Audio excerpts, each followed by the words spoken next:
सञ्जय उवाच विस्तुतो पाण्डवानिकं पुत्रं द्विजदं स्तुता आचर्यं सङ्गं राजा वचनमभिहत् धृतराष्ट्र বলিলেন হে সঞ্জয় প্রযোজনাদি মম পুত্রগণ এবং জ্যোতিষাদি পাণ্ডব পুত্রগণ ধর্মক্ষেত্রে কুরুক্ষেত্রে যুদ্ধের জন্য সমবেত হইয়া কি করিল? সঞ্জয় বলিলেন হে রাজন তখন পাণ্ডব সৈন্যগণকে বিহুদ্ধ সজ্জিত দেখিয়া রাজা দুর্যোধনের গুরু আচার্য নিকট গিয়া কহিলেন এই আচার্য আপনার বুদ্ধিমান শিষ্য দ্রৌপদীর পুত্রের সহিত পাণ্ডবদের এই বিরাট সেনাদল দেখুন। এই সেনাদল ভীম অর্জুনের ন্যায় মহাধনুর্ধরেরা বীরেরা আছেন। মহারাজ সাত্বিকী বিরাট এবং মহাবীর দ্রুপদ দৃষ্টকেতু চেকিথান মহাবিদ্যাশালী কাশীরাজ পুরোজিত কুন্তি বুঝন শ্রেষ্ঠ সিদ্ধ পরাক্রান্ত যৌধমন্য বীর্যবান উত্তম যা সুভদ্রানন্দন অভিমন্যু এবং দ্রৌপদীর পঞ্চপুত্র এই সকল মহারথী বর্তমান এই দ্বিজবর আমাদের সেনা দলে যে সকল সেনাপতি রহিয়াছেন তাহাদিকে জানিয়া রাখুন। আপনার গুছারার্থে তাহাদিকে নাম বলিতেছি। আপনি নিজেই পিতামহ ভীষ্ম কর্ণ রণশালী কৃপাচার্য অশ্বত্থামা বিকর্ণ সমুদ্রপুত্র ভূরিশ্রবা ওম জয়দ্রথ অন্যে চ বহং সুরাং মদত্থি त्यक्त जीवितां नानाशस्त्रपहरणां सर्वे युद्धे विशारदाः अपाजप्तं तदस्माकं बलाय विस्मभिरिकीथं पर्याप्तोतिदोषे विदाशां बलय विमाभिरिकीथं वयनेषु च सर्वेषु यदा वैग्रं स्थितं विश्वमेवाभिकन्तयो भवन्तः सर्वो एव हि तेष्ये संजनं हस्यं क्रुविद्धं पितामहां सिंहनादादिविनदश्चै संकेततोपतो प्रवाहान् ततो शङ्खाश्च विदश्चै पुनभारगोमुखान् ससद्भवनं स्तयो सशब्दमूला गुरुदेव আমার জন্য প্রাণ দিতে প্রস্তুত। এইরূপ নানান প্রহরধারী যুদ্ধ বিশালগণ আমার পক্ষে সজ্জিত আছেন। তাহারা ইহা সকল এই সকল রণবিদ্যায় বিশারদ। কিন্তু তথাপি আমাদের সেনানায়ক ভীষ্মের সৈন্যের বল শত্রুর সঙ্গে যুদ্ধ করতে পারিবে না বলিয়া মনে হইতেছে। আর এই সেনানায়ক ভীষ্মের সৈন্য বল অধিক বলিয়া আমাদের সঙ্গে পারে উঠিবে মনে হয়। আমি বলি আপনার নিজ নিজ মতো যুদ্ধের ক্ষেত্রে থাকিয়া পিতামহ ভীষ্মকে সাহায্য করুন। দুর্যোধনের সেই কথা শুনিয়া মহাবীর পিতামহ ভীষ্ম সিংহনাদা করে উচ্চস্বরে শঙ্খ বাজাইলেন। তাহারপর শঙ্খ বেরি প্রণবানক প্রভৃতি বাদ্যযন্ত্র মহারবে বাজে উঠিল। সেই তুমুল শব্দে আকাশ বাতাস ভরিয়া উঠিল।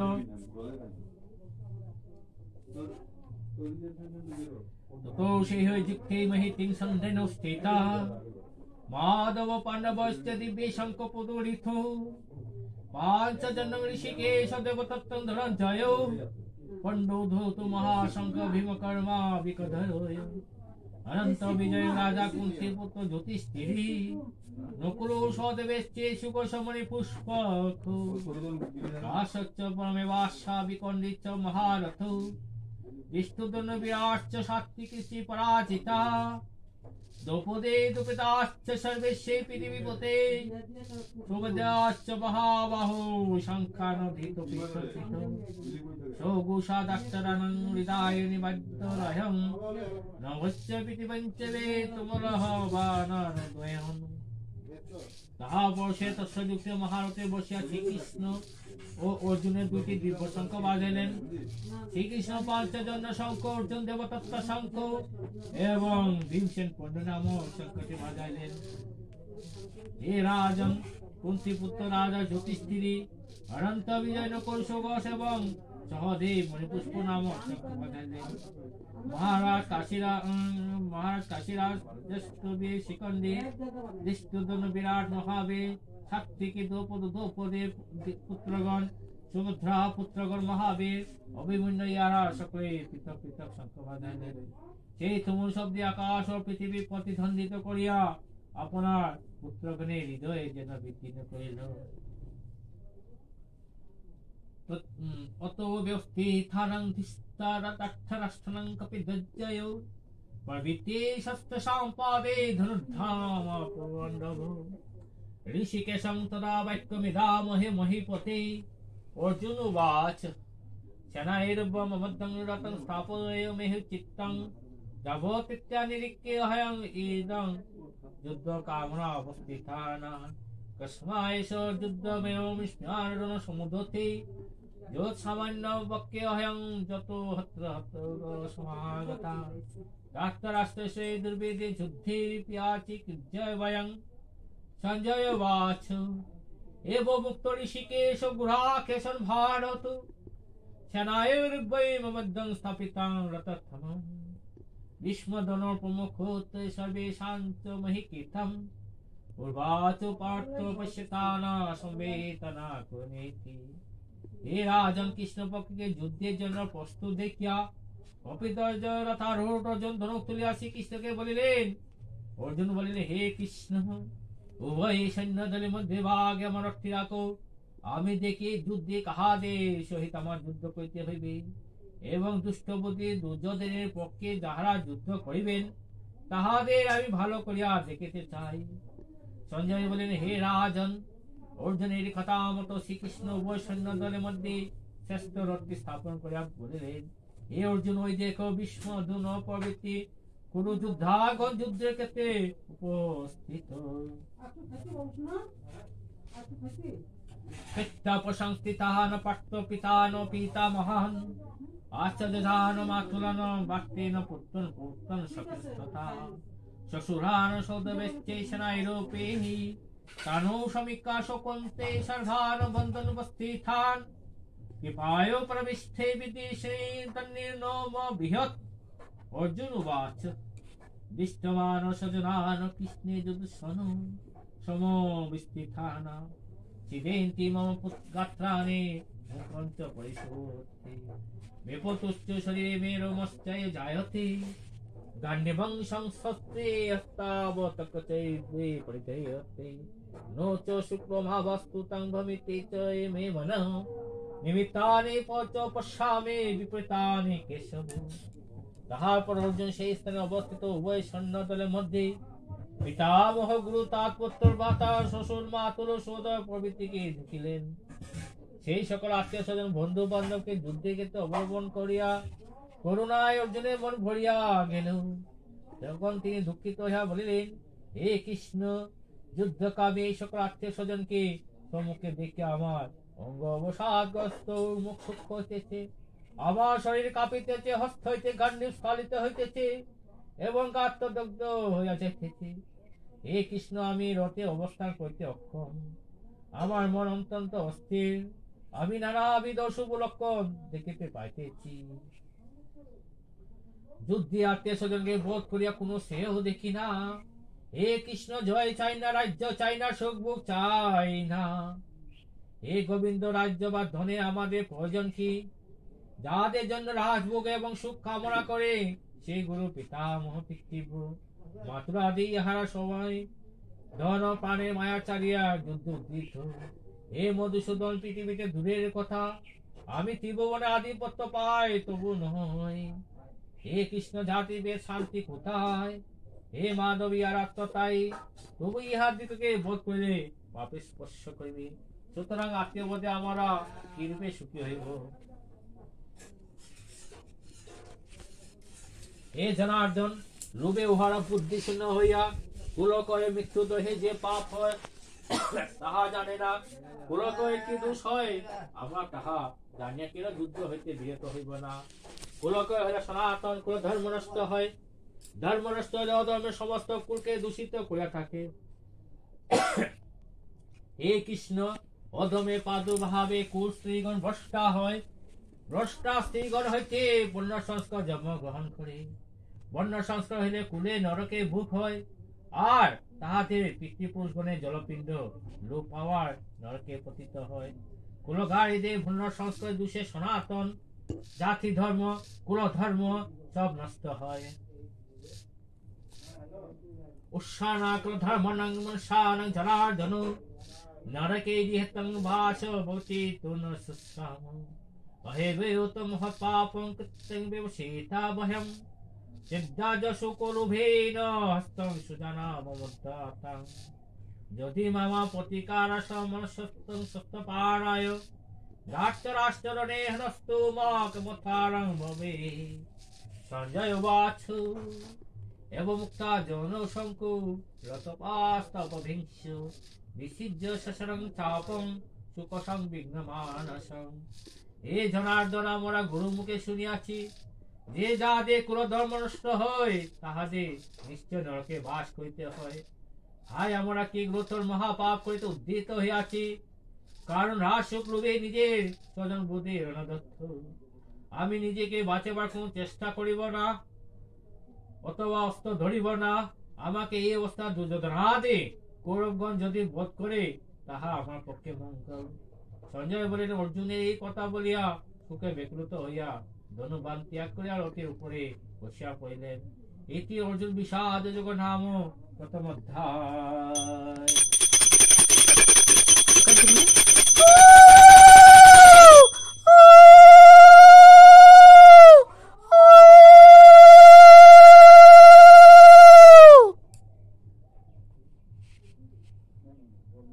ওম তৎসৎ। শ্রীকৃষ্ণ পরমাস্তু।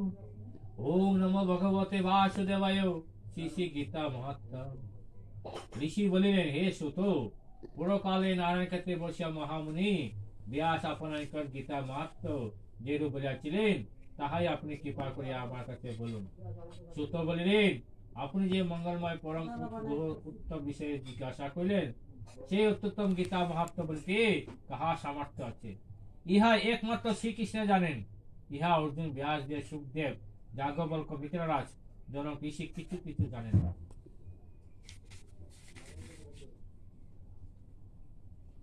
আর অন্য কানে শুনিয়া লেশ মাত্র কীর্তন করেন। আমি ব্যাসদেবের মুখে যাহা শুনিয়াছি তেমনি তাহার কিছু এই স্থানে কীর্তন করিতেছি, তাহা শ্রবণ করুন। সমস্ত উপনিষদ ধেনু স্বরূপ। শ্রীকৃষ্ণ হইলেন দোহর কর্তা, অর্জুন উহার বৎস, আর দুগ্ধ হইল শ্রেষ্ঠ গীতারূপ স্বরূপ অমৃত। শ্রীকৃষ্ণ অর্জুনের সরতির পথে প্রতিষ্ঠিত হইয়া জগতের উপকারার্থে গীতারূপ অমৃত দান করেছিলেন। সেই শ্রীকৃষ্ণরূপ পরম ধর্মকে প্রণাম করি। সংসাররূপ সাগর উত্তীর্ণ হওয়া বড় শক্ত। সেই নর ইচ্ছা করেন তিনি গীতারূপ নৌকা লইয়া অনাহাসে পার হইতে সমর্থ হন। যে মৃত ব্যক্তি পুনঃ পুনঃ অভ্যাস যুগে গীতা জ্ঞান প্রাপ্ত না হইয়া মুক্ত লাভ ইচ্ছা করিবে, সে বালকের ন্যায় আসছে সম্পদ।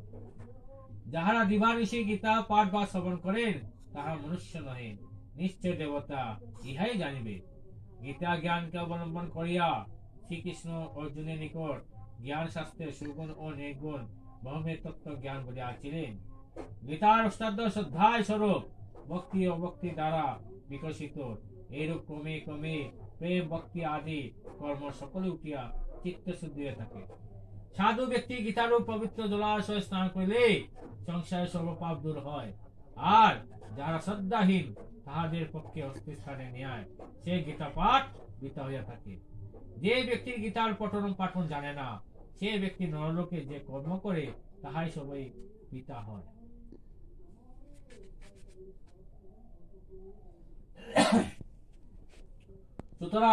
সুতরাং যে গীতা মাত্র জানে না তাহার অপেক্ষা অধমার কেহই নাই। তাহার মানব দেহে বিজ্ঞানে উচ্চবংশী ধর্ম ও সত্যের দিক। যে গীতা অর্থ জানে না তাহার অপেক্ষা অধমার কেহই নাই। তাহার সত্যকে ধন সম্পত্তি বিহাসনের দিক। যে গীতা শাস্ত্রে জানে না তাহার অপেক্ষা অধমার কেহই নাই। তাহার প্রারম্ভিক দিক কর্ম, প্রতিষ্ঠা, পূজা, দান, মান ও মহত্বের দিক। যাহারা গীতা শাস্ত্রে মন নাই তাহার সবই নিষ্ফল। পণ্ডিতরা এই কথা বলিয়া থাকেন। তাহারা জ্ঞানদাতা গুরুকে দিক, তাহার ব্রতনিষ্ঠা, তপস্যা, সুনামকে দিক। যে গীতা অর্থ বুঝে না তাহার অপেক্ষা অধমার কেহই নাই। যে জ্ঞান গীতা সম্মত নহে সেই জ্ঞান অসুর জ্ঞান বলিয়া জানিবে। তাহা বৃথা, তাহা ধর্মশূন্য, তাহা বেদ বেদান্ত নিন্দিত হইয়াছে। সুতরাং ধর্মময়ী গীতা হয় সর্বজ্ঞানের কারণ। এই গীতা সর্বশাস্ত্রে সারভূতা ও পবিত্র, তাই ইহাই সর্বশ্রেষ্ঠ।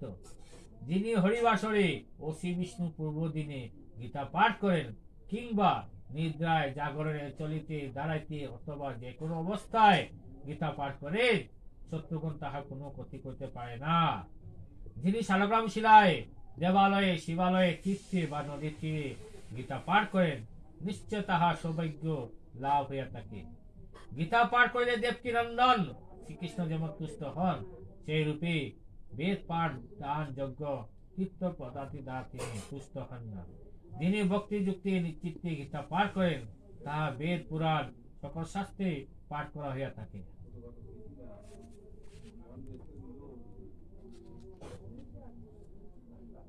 যিনি যুগস্থানে, সিদ্ধিপীঠে, শালগ্রাম শিলায় ও অন্য শিলাময় দেবতা স্থানে সৎসভায় যজ্ঞকালে হরিভক্তি নিকটে গীতা পাঠ করেন, তিনি সিদ্ধি লাভ করে থাকেন। যিনি প্রতিদিন গীতা পাঠ বা গীতা পাঠ শ্রবণ করেন, দক্ষিণা সহিত অশ্বমেধাদি যজ্ঞ তাহার হইয়া থাকে। যিনি পরম গীতার্থ শ্রবণ করেন বা কীর্তন করেন বা অপরকে শ্রবণ করান, তিনি পরম পদ লাভ করে থাকেন। যিনি ভক্তি যত্ন করিয়া শাস্ত্রবিধ অনুসারে গীতা পুস্তক দান করেন, তাহা বাহ্য প্রিয়তমা হয়। তিনি যশ, সৌভাগ্য, অটুট স্বাস্থ্য লাভ করেন এবং স্ত্রী প্রিয় হইয়া পরম সুখ লাভ করেন। যে গৃহে গীতা অর্চনা হয়, সেই স্থানে অবিচার জনিত দুঃখ বা অভিশাপ জনিত কষ্টভোগ তাহার নিকট আসিতে পারে না। যে স্থানে তিতাপ জনিত দুঃখ হয় না অথবা কোনো বেদি হয় না, সে স্থলে পাপ, দুর্গতি, নরকে কিছু হয় না। যিনি প্রতিদিন গীতা অর্চনা করেন, তাহার শরীরে কখনো পুরা প্রবৃত্তির সমরূপ হয় না। তিনি কৃষ্ণপদে দাস্য লাভ এবং একনিষ্ঠ ভক্তি লাভ করেন। যিনি সমস্ত গীতা পাঠ করেন, তিনি পারন্ত ভোগ করিতে থাকিলেও সর্বজীবগণের সহিত তাহার সখ্যভাব হয়। যিনি গীতা পাঠ করেন, তিনি মুক্ত এবং সুখী হন এবং সকল প্রকারে মহাপাপ করে থাকিলেও পদ্মপত্রগত জল যেমন পদ্মে লাগে না, তাহাকে সেরূপে পাপ স্পর্শ করতে পারে না।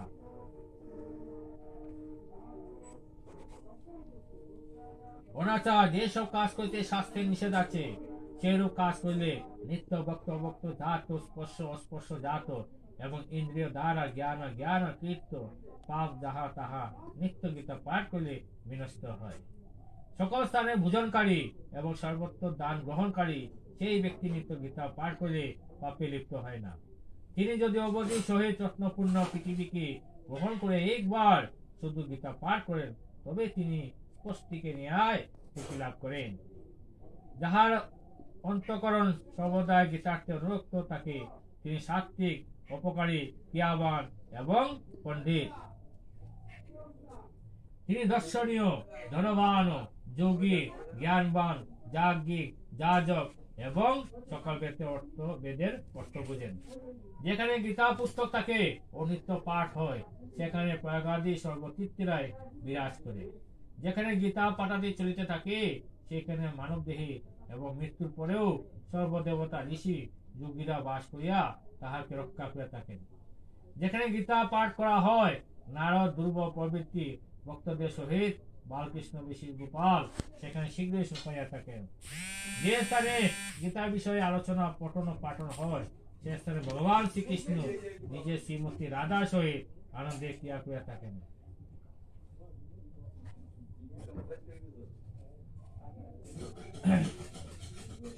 ভগবান শ্রীকৃষ্ণ বলিয়াছেন, হে অর্জুন, গীতা আমার হৃদয়ে স্বরূপ, গীতা আমার সার পদার্থ, গীতা আমার শ্রেষ্ঠ জ্ঞান, গীতা আমার অব্যয় জ্ঞান, গীতা আমার উত্তম স্থান, গীতা আমার পরম পথ, গীতা আমার পরম গুরু, গীতা আমার পরম গুরু।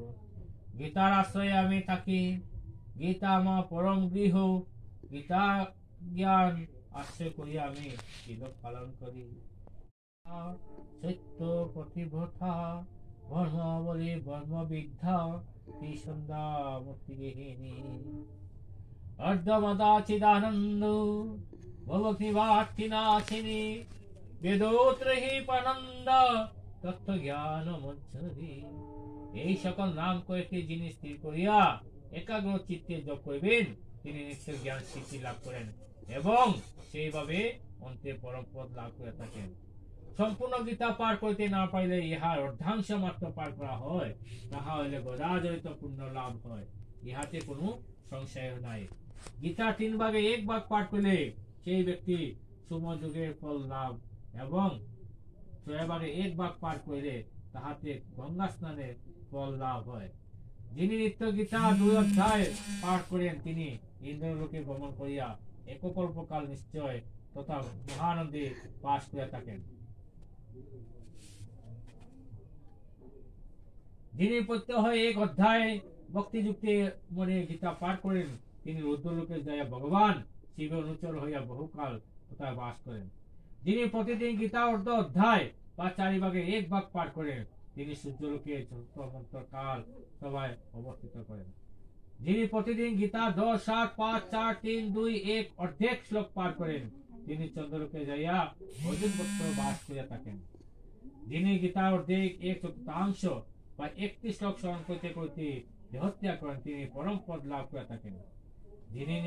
যিনি মৃত্যুকালে গীতা অর্থ পাঠ বা শ্রবণ করেন তিনি মহাপাপী হলেও মুক্তির অধিকারী হন।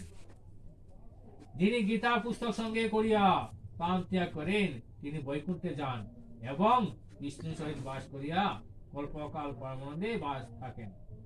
গীতার 1টি অধ্যায় সংযুক্ত হইয়া কেহ দেহত্যাগ করিলে আবার তিনি মনুষ্য জন্মগ্রহণ করেন এবং পুনরায় গীতা অভ্যাস করিয়া মুক্তি লাভ করেন। গীতা গীতা এই শব্দ উচ্চারণ করতে যাহা মৃত্যু হয় তাহার সৎপত্তি লাভ হয়। সর্বত গীতা পাঠ করতে যে কার্য করা যায় সেই কার্যে নির্দোষ হইয়া পূর্ণতা প্রাপ্ত হইয়া থাকে। পূর্বপুরুষের উদ্দেশ্যে সাধ্যে কেহ গীতা পাঠ করিলে তাহা পূর্বপুরুষগণ অতি সন্তুষ্ট হইয়া নরক হইতে উদ্ধার পাইয়া স্বর্গে গমন করেন। গীতা পাঠের ফলে পূর্বপুরুষগণ সন্তুষ্ট হন এবং 7 বছরে পুত্রগণকে আশীর্বাদ করিতে করিতে পিতৃলোকে চলে যান।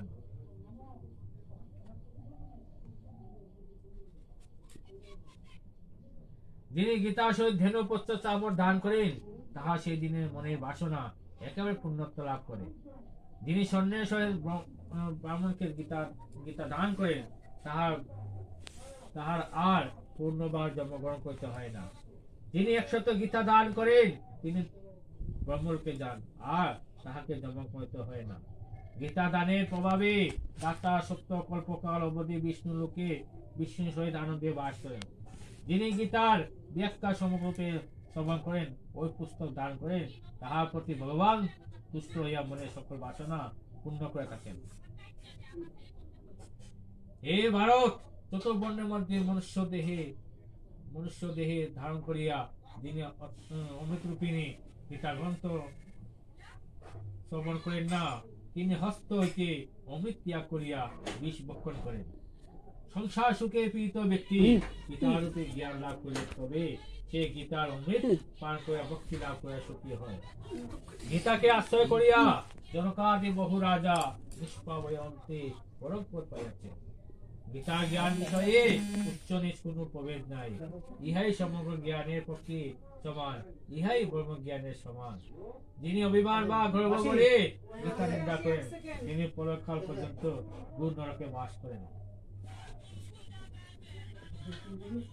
অজ্ঞান অবশত যে মিতাত্মা গীতা না মানে সে পর্যন্ত না কল্প শেষ হয় সেই পর্যন্ত কুন্তি পাকে নরকে পচিয়া মরে। যে সময় গীতা ব্যাখ্যা করা হয় সেই সময় সেই স্থানে থাকিয়া যদি কেহ তাহা শ্রবণ না করে তবে সে বহু জন্ম শকুর যোনি প্রাপ্ত হইয়া থাকে। চুরি করিয়া যে ব্যক্তি গীতা গ্রন্থ আপন গৃহে আনে তাহা সবই ফল পিতা এবং গীতা পাঠের কোনো ফল হয় না।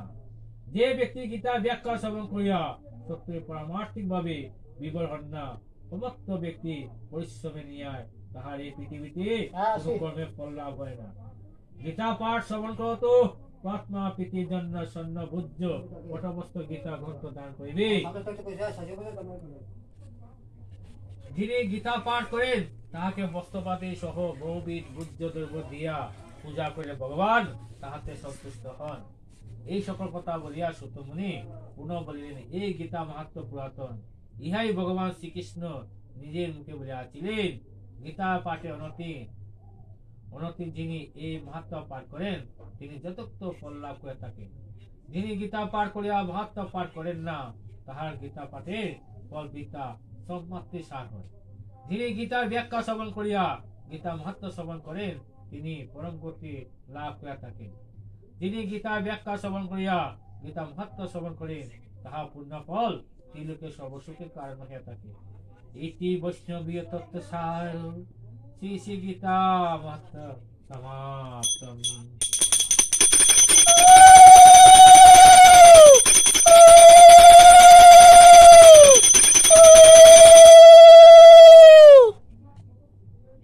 ওম তৎসৎ, ওম তৎসৎ, ওম তৎসৎ। হে কৃষ্ণ করুণা সিন্ধু দীনবন্ধু জগৎপতে গোপেশ গোপিকান্ত রাধাকান্ত